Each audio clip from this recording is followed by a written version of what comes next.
மகாபலி என்ற மன்னர் கேரளத்தை சிறப்போடு ஆண்டு வந்தார். தானம் தர்மங்கள் செய்வதில் சிறந்து விளங்கிய இந்த மன்னன் ஒருமுறை வேள்வி செய்யும்போது திருமால் வாமனனாக உருவெடுத்து வந்து 3 அடி மண் கேட்டார். மகாபலியும் தந்தான். ஒரு அடியால் இந்த பூமியையும் மறு அடியால் விண்ணையும் அளந்த திருமாலுக்கு 3வது அடிக்காக தனது தலையை கொடுத்தான் பலி மகாராஜா. அவனுக்கு முக்தி அளிக்க வேண்டி அவன் தலையில் கால் வைத்து அவனை பாதாள உலகிற்கு தள்ளினார் திருமால். தான் நாட்டு மக்கள் மீது மிகுந்த அன்பு வைத்திருப்பதால் வருடம் ஒருமுறை பாதாளத்திலிருந்து தனது நாட்டிற்கு வந்து மக்களை கண்டு மகிழும் வரம் வேண்டினான் மன்னன். அதன்படி ஒவ்வொரு திருவோண திருநாள் அன்று மகாபலி பாதாள உலகிலிருந்து பூலோகத்திற்கு வருவதோடு தங்களது வீடுகளுக்கும் வந்து செல்வதாக கேரள மக்கள் நம்புகிறார்கள்.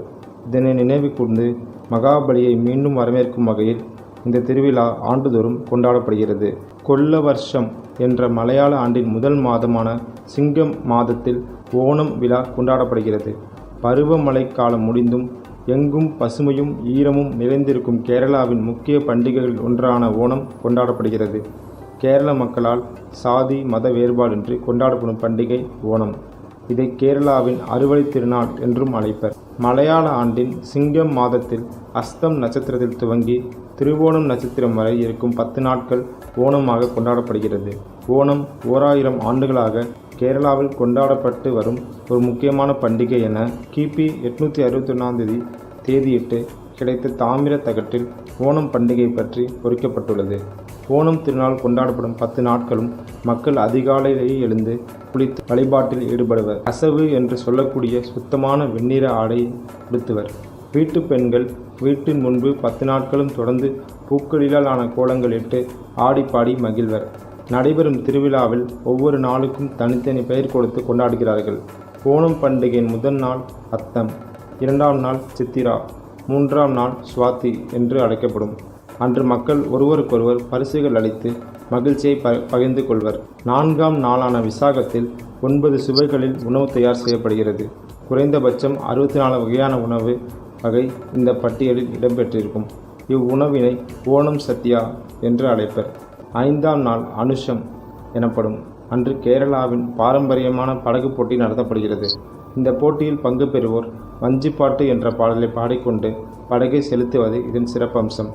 6ஆம் நாள் திருக்கேட்டை, 7ஆம் நாள் மூலம், 8ஆம் நாள் பூராடம், 9ஆம் நாள் உத்திராடம் என்றும் அழைக்கப்படும். 10ஆம் நாள் திருவோணம் என்ற கொண்டாட்டத்துடன் ஓணத் திருவிழா முடிவடைகிறது. அத்தப்பூ கோலம்.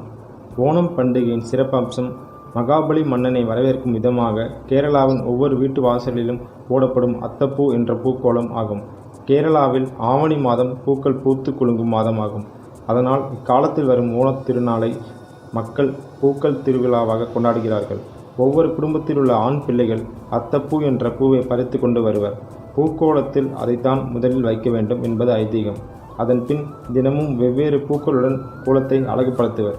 முதல் நாள் ஒரே வகையான பூக்கள், 2ஆம் நாள் 2 வகையான பூக்கள், 3ஆம் நாள் 3 வகையான பூக்கள் என தொடர்ந்து 10ஆம் நாள் 10 வகையான பூக்களால் அழகு செய்வர். 10ஆம் நாள் பூக்கோளத்தின் அளவு பெரிதாக இருக்கும். தும்பை, காசி, அரிப்பூ, சங்குப்பூ போன்ற பூக்களுக்கு முதலிடம் தருவர். ஓணம் சாத்தியா. கேரள உணவுகள் என்றதுமே புட்டு, கிழங்கு, பயிறு என்பவை நினைவுக்கு வரும். ஓணம் பண்டிகை முன்னிட்டு சிறப்பு உணவுகள் தயார் செய்யப்படும்.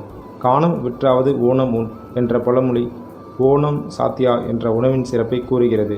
6 சுவைகளில் கசப்பு தவிர மற்ற சுவைகளில் 64 வகையான ஓணம் சாத்தியா என்ற உணவு தயாரிக்கப்படுகிறது. புது அரிசி மாவில் தயார் செய்யப்பட்ட அடை, அவியல், அடை பிரதமன், பால் பாயாசம், அரிசி சாதம், பருப்பு, நெய், சாம்பார், காளான், ஓலன், ரசம், மோர், தோரன், சர்க்கரை புரட்டி, கூட்டு, கிச்சடி, இஞ்சி புளி, பச்சடி, ஏரி சேரி, மிளகாய் அவியல், பரங்கிக்காய் குழம்பு, பப்படம், காய வறுத்தது, சீடை, ஊறுகாய்கள் என உணவுகள் தயார் செய்யப்பட்டு கடவுளுக்கு படைக்கப்படும்.